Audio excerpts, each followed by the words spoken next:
It is Test Encoder, and today's video is about managing your career, managing your expectations, and finally, managing your manager.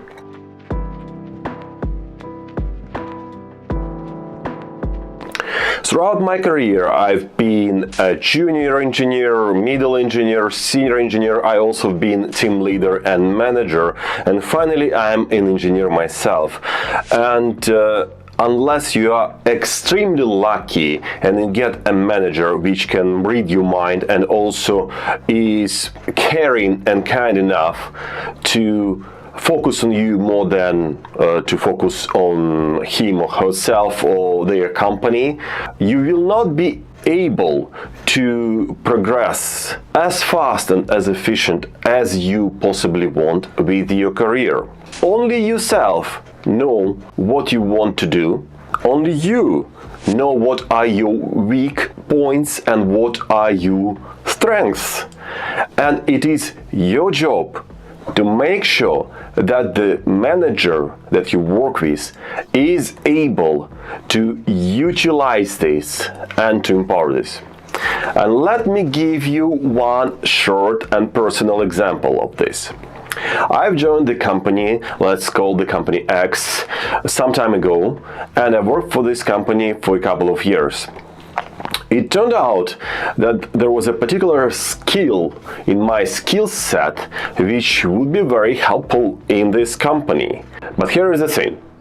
Only I knew that the skill existed. Only I knew the extent of this skill.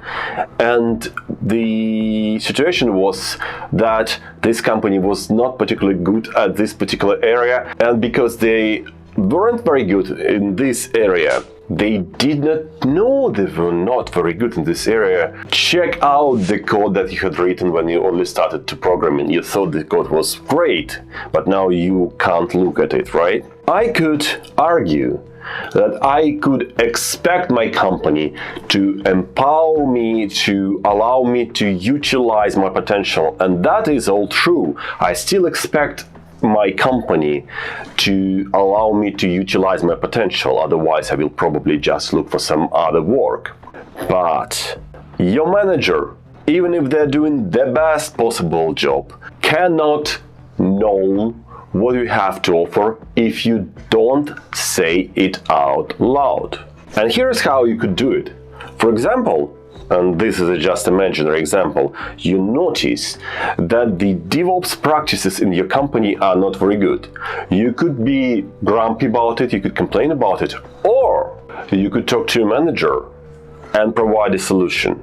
Now, if your manager is very good, they will probably be happy to allow you to at least try and do something about it. If they are not very good, you still can do something about it in your free time and at least try to sell things that already work. And if your manager is saying that it's not part of your job description, you need to do something else, there are some other priorities, yada yada yada, then you learned a very good lesson, which is it is time for you to update your CV and to look for another job. So what do you think?